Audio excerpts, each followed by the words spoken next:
Debajo de lo que conocemos como territorio continental o tierra firme, existe un gran rompecabezas conformado por 15 placas tectónicas que flotan sobre remolinos de roca y magma. Estas placas están en constante movimiento. Datos del Servicio Geológico de los Estados Unidos estiman que se desplazan a una velocidad de entre 2 y 20 centímetros cada año, una fuerza que no podemos percibir, pero que genera grandes concentraciones de energía. Con el paso de los años, llega a liberarse de manera violenta. El evento puede ocurrir a varias decenas de kilómetros de profundidad. Cuando las vibraciones llegan a la superficie terrestre, se presenta un sismo. México se encuentra en una zona de alta sismicidad debido a la interacción de 5 placas tectónicas: la de Norteamérica, de Cocos, la placa del Pacífico, la de Rivera y la placa del Caribe. Por esta razón, en nuestro país se reporta un promedio de 40 sismos por día. Hoy es imposible predecir cuándo y dónde se generará un sismo, pero existen alternativas para mitigar su impacto. Una de ellas es la alerta sísmica, que desde 1991 opera con el respaldo del Centro de Instrumentación y Registro Sísmico, CIRES. Mediante un centenar de sensores, es capaz de detectar los temblores que se originan en las costas del Pacífico mexicano. Cuando se presenta un evento que supera la magnitud 5.5, el sistema manda una alerta 50 segundos antes de que llegue a la Ciudad de México. De acuerdo con los especialistas, en las costas del Pacífico mexicano existen zonas que durante siglos han concentrado gran cantidad de energía por el choque de placas tectónicas. Una de ellas, el Istmo de Tehuantepec, y la otra, en las costas de Guerrero, por lo que la posibilidad de que otro sismo de gran magnitud se presente es latente. La prevención y saber cómo reaccionar serán nuestras mejores armas. Los terremotos del 19 de septiembre de 1985 y del 19 de septiembre de 2017 pudieron ser una casualidad o simplemente una causalidad. Los sismos del 19 de septiembre de 1985 son muy similares a los sismos del 19 de septiembre de 2017, no por los daños materiales generados o por las lamentables pérdidas humanas causadas. Desgraciadamente son muy similares por la corrupción de nuestros gobernantes durante estas catástrofes.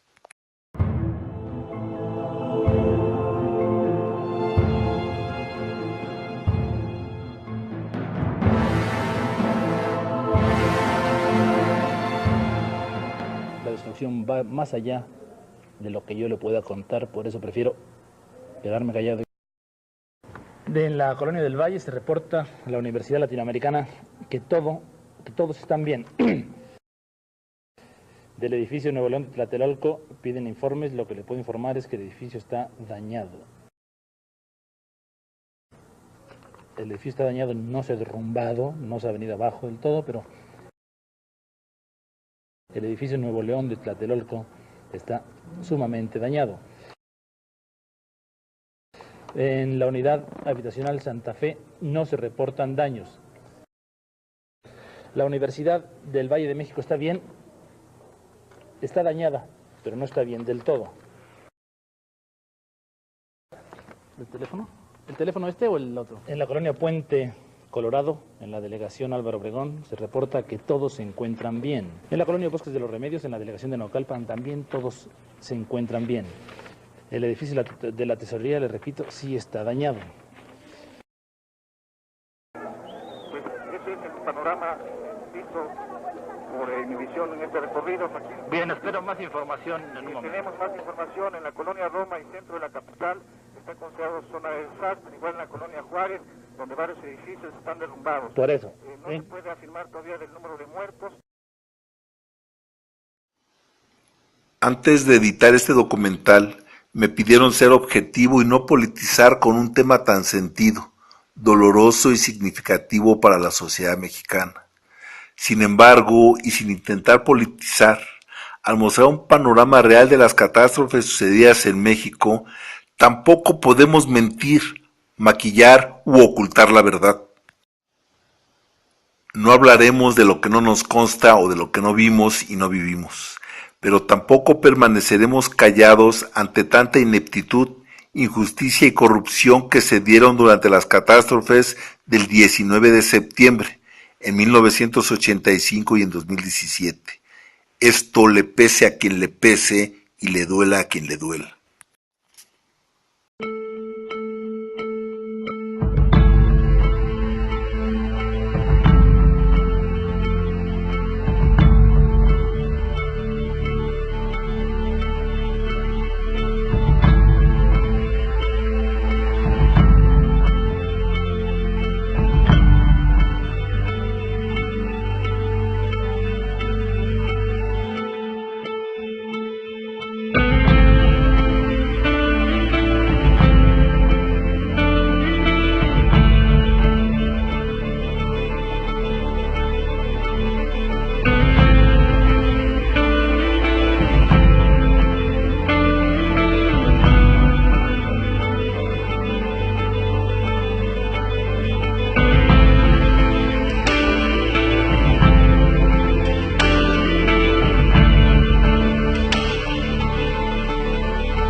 En Canal 43, que no somos esquiroles de nadie, diremos la verdad de lo que vimos y de lo que vivimos.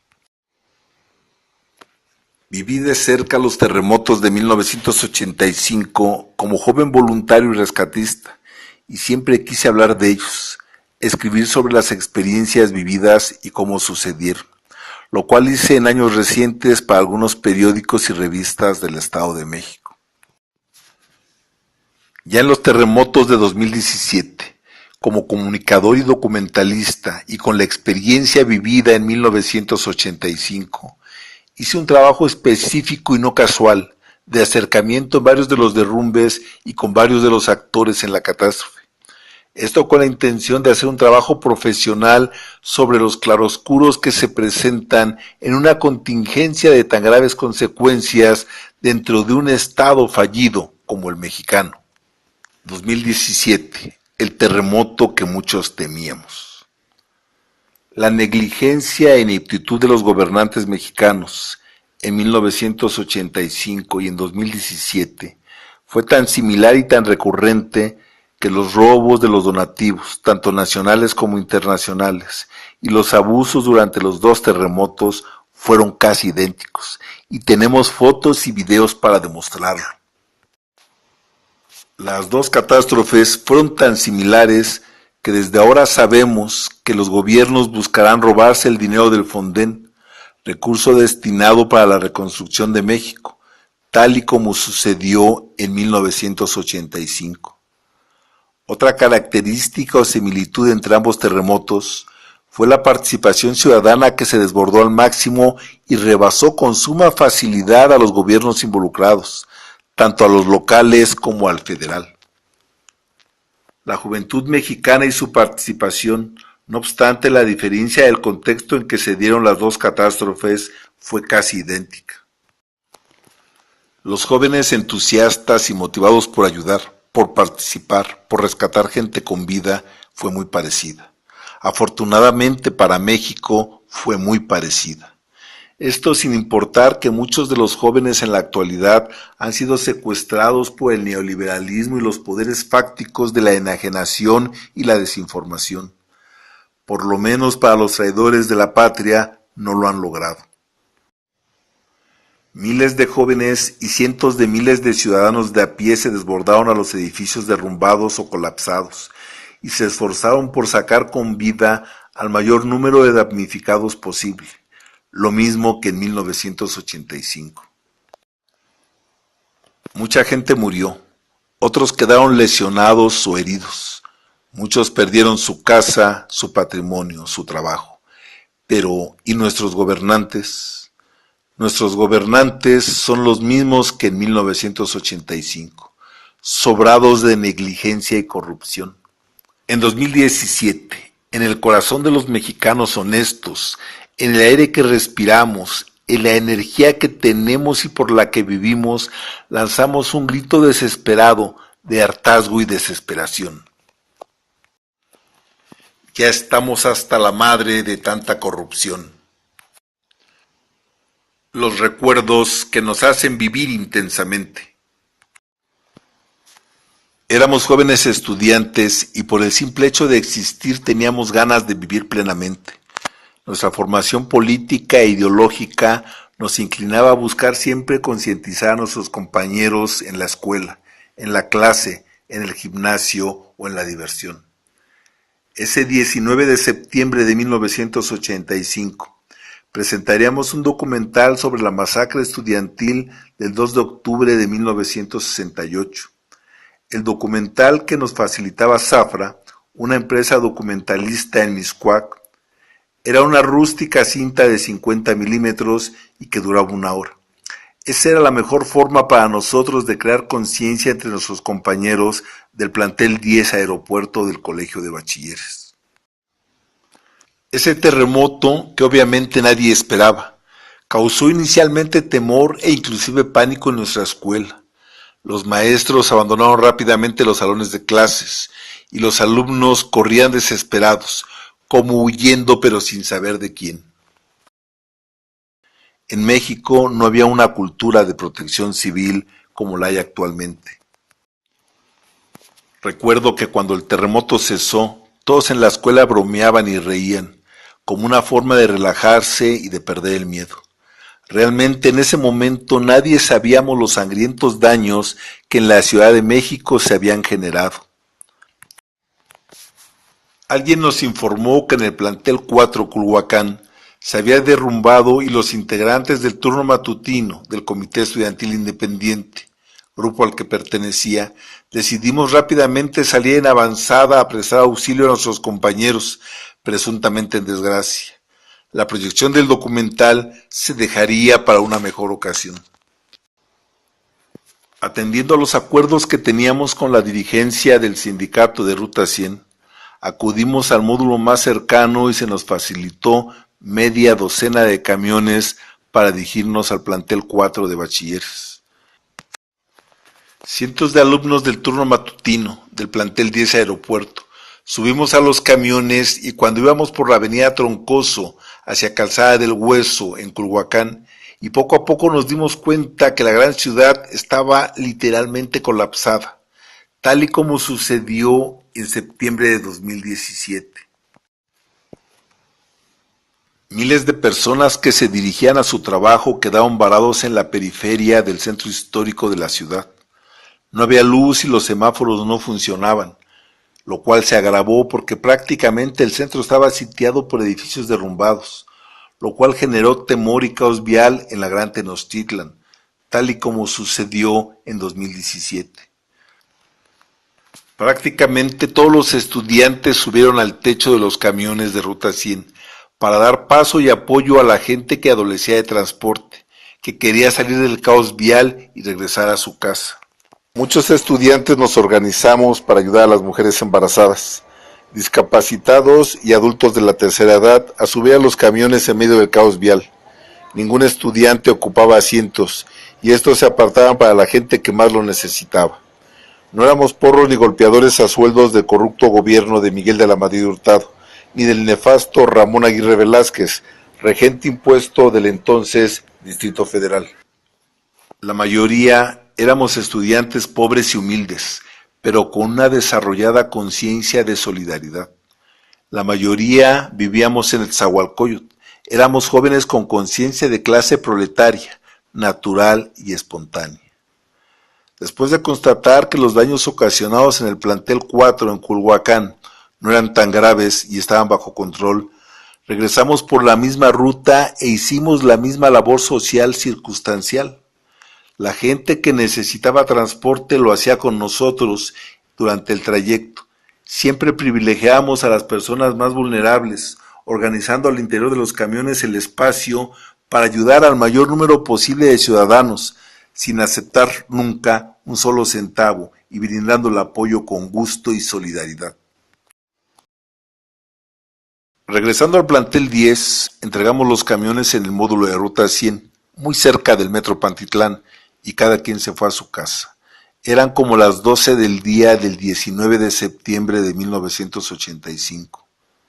Invité a varios de mis compañeros y amigos en la organización estudiantil a almorzar a mi casa porque con tanto movimiento ni siquiera habíamos desayunado.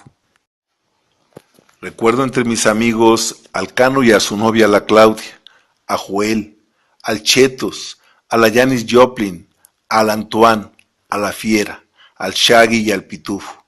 Estos últimos eran del turno vespertino, pero también eran los encargados de recoger en Zafra el documental que íbamos a proyectar ese día. Cuando llegamos a mi casa, la Fiera le pidió al Pitufo que prendiera el viejo y pequeño radio de transistores que traía, porque no había luz y no sabíamos a ciencia cierta lo que había pasado en la Ciudad de México con el terremoto. El Pitufo hizo lo necesario y con trabajos logró conectar el radio, cuando escuchamos una frase delirante y agónica del farsante número 1 de Televisa en aquella época, Jacobo Zabludovsky, quien dijo textualmente: México está totalmente destruido. Permanecimos callados y solo atinamos a vernos las caras sin atrevernos a decir o a comentar nada. Estábamos paralizados y con miedo. México estaba totalmente destruido, según lo dicho por Jacobo Zabludovsky. Ahora bien, hago un pequeño paréntesis para hacer una necesaria reflexión. El amarillismo y la manipulación de Televisa es una recurrente para generar rating, cooptar gente, fabricar mitos y maquillar realidades. Jacobo Zabludovsky era experto y tenía la intención de manipular, de maquillar, de desinformar, como siempre lo ha hecho Televisa, ensalzando a mediocres gobernantes y descalificando a los verdaderos opositores. Los medios de comunicación, les suplico, no anden haciendo esta clase de bromas, a una gente vieja como yo, que ahí me tuvieron todo el día sentada, nomás la lágrima por esa pobre niña, y viendo, y ahora salen que es falso. Esas son chingaderas, esas son chingaderas. A todos los medios de comunicación, son chingaderas que hagan eso con una pobre anciana como yo, que estuve llore y llore todo el día, por esa pobre niña, y vengo viendo que ya dicen que es mentira, que es falso todo, que poca madre tienen, hijos de la chingada. La farsa de Frida Sofía no es una novedad para los que razonamos y conocemos el oscuro proceder de la televisora y sus conductores. Sin embargo, debo reconocer que aun siendo nosotros jóvenes idealistas de ideología marxista y conocedores de la verborrea y demagogia mentirosa con la que se conducía Jacobo y Televisa, creímos por un momento semejante mentira, por aberrante que ésta fuera.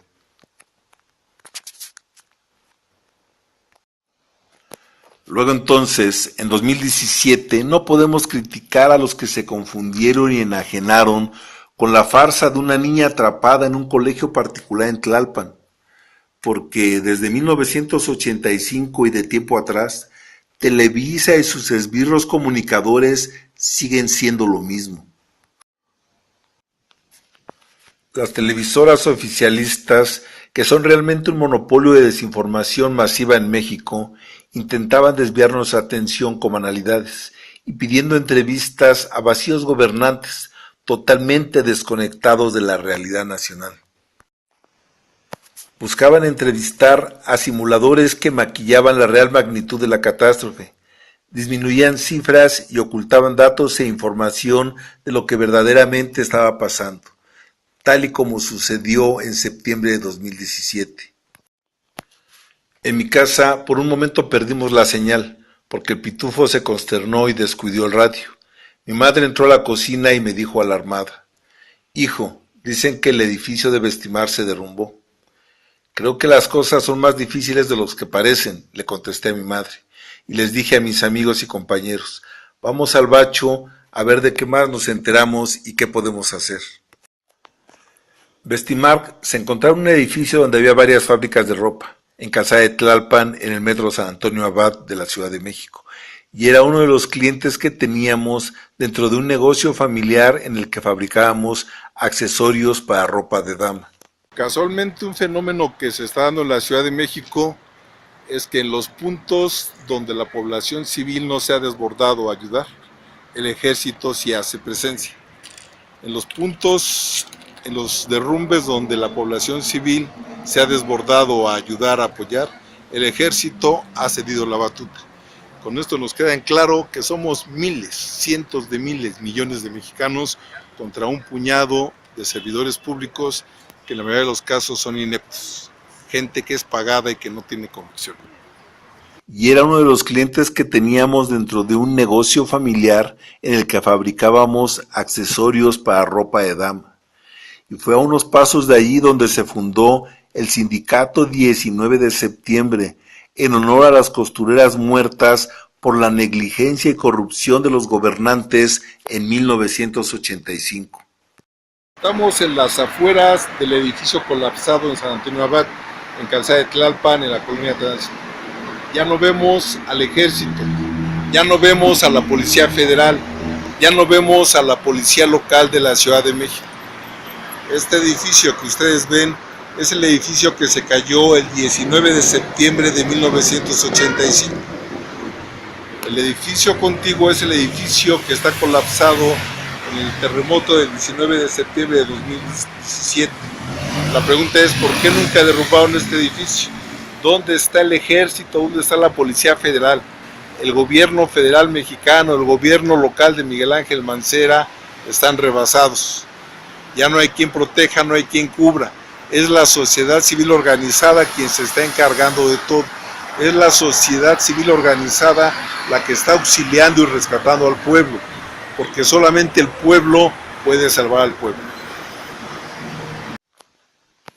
Las costureras muertas por negligencia y corrupción gubernamental el 19 y 20 de septiembre de 2017 en la bodega de ropa de Bolívar y Chimalpopoca, en la colonia obrera, son una macabra casualidad muy similar a lo que sucedió en 1985. Cuando regresamos a la escuela, una de las razones más apremiantes para mí, debo de ser honesto, era saber cómo se encontraba mi novia Adriana, que vivía en el barrio de Tepito y era también alumna del plantel 10, pero en el turno vespertino. Supe entonces, por varios amigos, que el barrio de Tepito, lleno de viejas vecindades, estaba muy dañado, pero de Adriana, que no fue a la escuela ese día, nadie pudo decirme nada.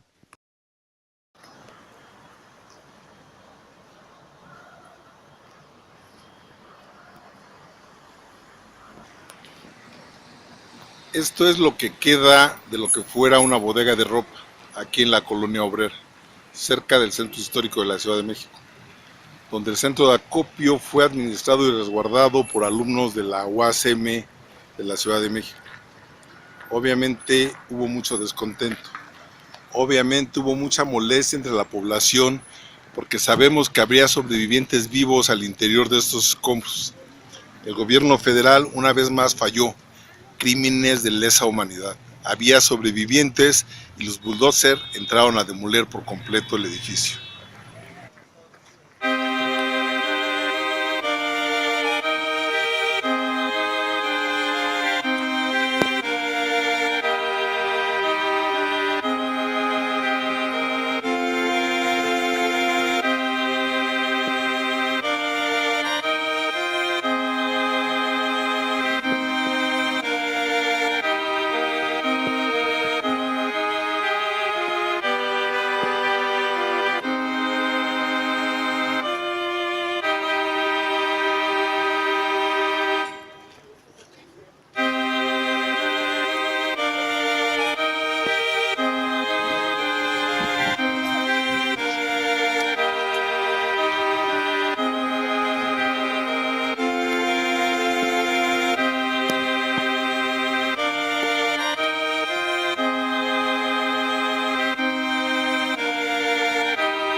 Bolívar y Chimalpopoca, Colonia Obrera, a un costado del centro histórico. Es mudo testigo de crímenes de lesa humanidad. El gobierno federal tenía prisa por darle vuelta a la página de esta historia de terror. Había sobrevivientes en lo que fuera una bodega de ropa. Los bulldozers, el ejército mexicano, la policía local, impidieron que el pueblo organizado siguiera administrando esta contingencia. Para Canal 43, desde la Ciudad de México, Vidal Eduardo Villaseñor.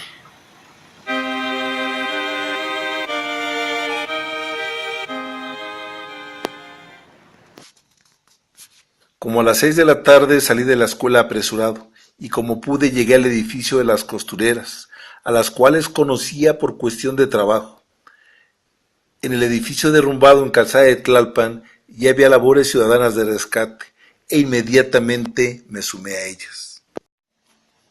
Era impresionante y dantesco el escenario de destrucción, lamentos y dolor. Había muchos sobrevivientes atrapados en los escombros de un edificio que fuera de varios pisos, y parecíamos hormigas, quitando piedras tan solo con las manos. Pero, ¿y el gobierno mexicano? ¿El federal y el del Distrito Federal? ¿Qué hacían? Las instituciones gubernamentales no hacían nada. Estaban paralizados.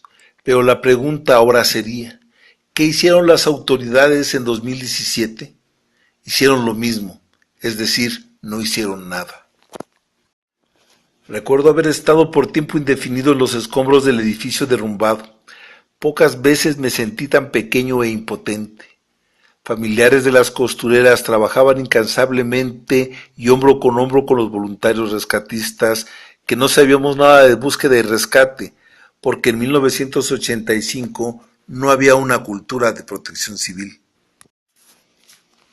Ya por la mañana del 20 de septiembre de 1985, fui a mi casa a bañarme y descansar, con la firme intención de regresar lo más pronto posible a apoyar en los rescates en San Antonio Abad. La luz se había restablecido en casi toda la zona conurbada, y el metro trabajaba parcialmente, aunque no había servicio telefónico. Como a las 4 de la tarde, que iba a San Antonio Abad, me encontré al Cano en el metro Pantitlán, y fuimos juntos al edificio derrumbado de las costureras. Los trabajos eran intensos y teníamos la certeza de rescatar con vida a varios sobrevivientes, costureras tal vez. Recuerdo que eran aproximadamente las 6 de la tarde cuando llegó un grupo de soldados un poco violentos y nos ordenaron retirarnos porque iban a demoler el edificio. Pero demoler, pero si había muchos atrapados con vida. Varios voluntarios, entre ellos el Cano y yo, empezamos a gritar y nos opusimos a tan sanguinaria estupidez. Recuerdo que un soldado le dio un culatazo en la cara al Cano, y otro soldado cortó cartucho de su fusil y me apuntó. Así lo mismo con los otros voluntarios y rescatistas. Nos sometieron a todos, voluntarios y familiares de las víctimas, y nos echaron del inmueble prácticamente a bayoneta calada. Es decir, el valeroso ejército mexicano aplicó el Plan DN3, que era un operativo militar de contrainsurgencia para aislar a la guerrilla urbana de la Liga Comunista 23 de septiembre en la década de los 70, y no era un operativo de rescate y auxilio a la población.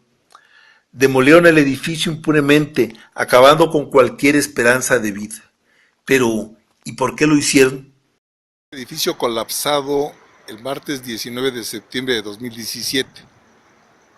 Ayer jueves ya se habían abandonado las labores de rescate. El día de hoy ya está todo limpio. Únicamente quedan algunos escombros.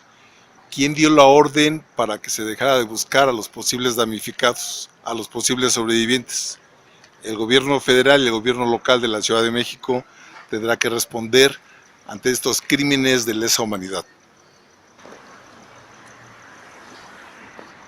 Menos de 48 horas tardó el gobierno federal en dar por terminadas las labores de búsqueda y rescate de los sobrevivientes, aquí a un costadito del Hotel Holiday Inn del Metro Portales.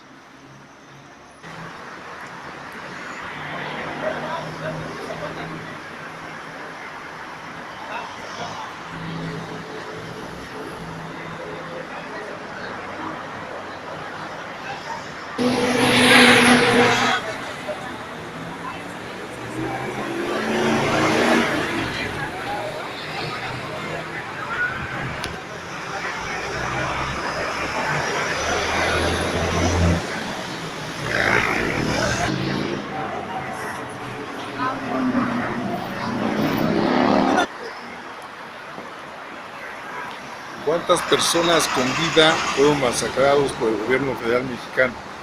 ¿Quién dio la orden de derrumbar estos edificios? ¿Quién dio la orden de que se acabara la jornada de búsqueda y rescate? ¿Quién es el responsable de esta atrocidad? El gobierno federal de Enrique Peña Nieto, el gobierno local de Miguel Ángel Mancera.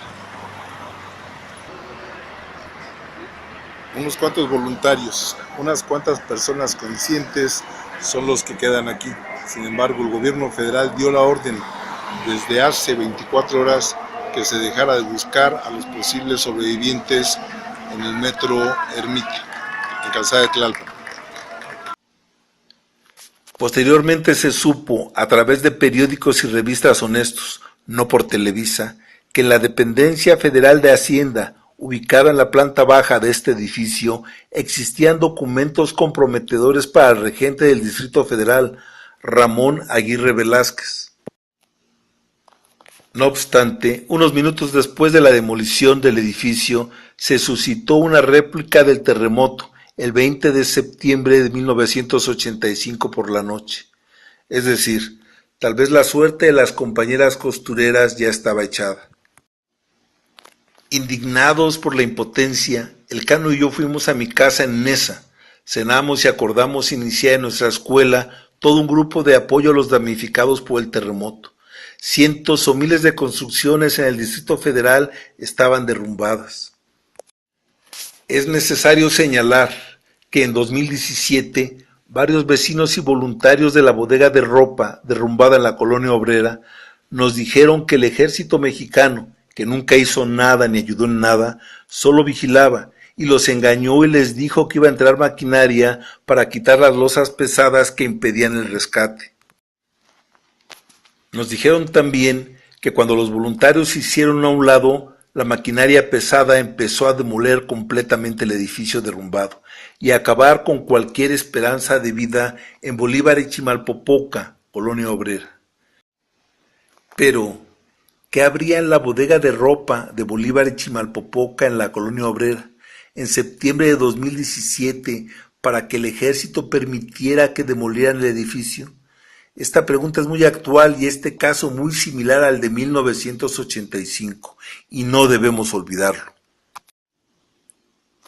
La verdad del colapso capitalino en septiembre de 1985 y la verdad del colapso capitalino en septiembre de 2017. Decenas de compañeros estudiantes, maestros, exalumnos y extrabajadores del plantel 10 Aeropuerto, del Colegio de Bachilleres, nos organizamos y conformamos un grupo de voluntarios que auxiliaríamos en todo lo que pudiéramos a la población y a los damnificados. Pero, ¿por dónde iniciaríamos? Teníamos para escoger muchos puntos de la Ciudad de México que estaban colapsados.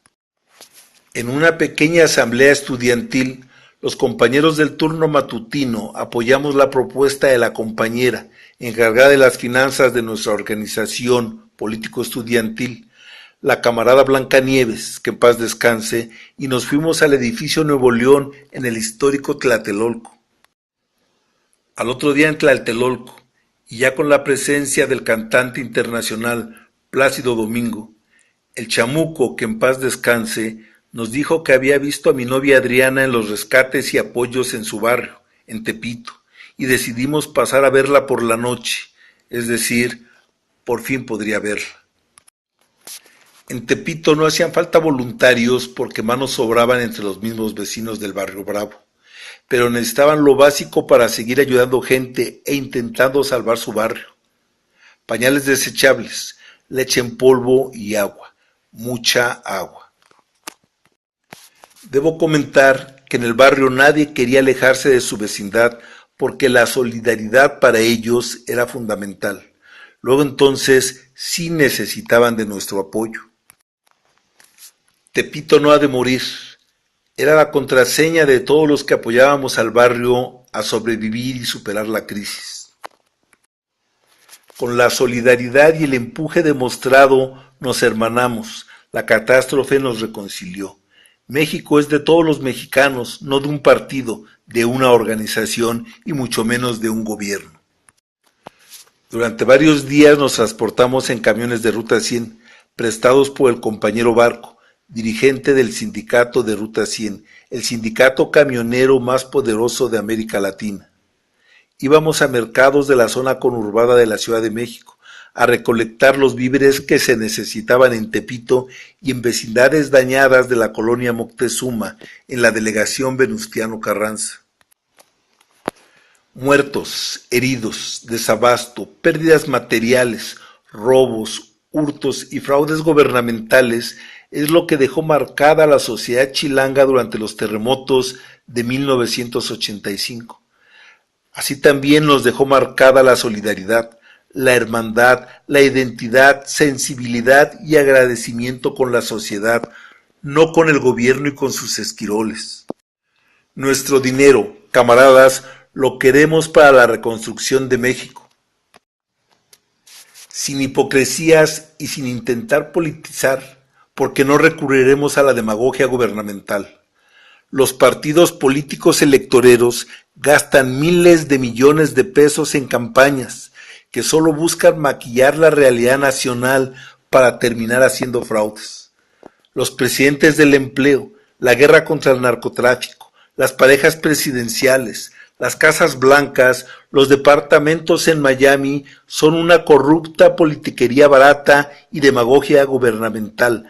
Los partidos y nuestro gobierno son corruptos.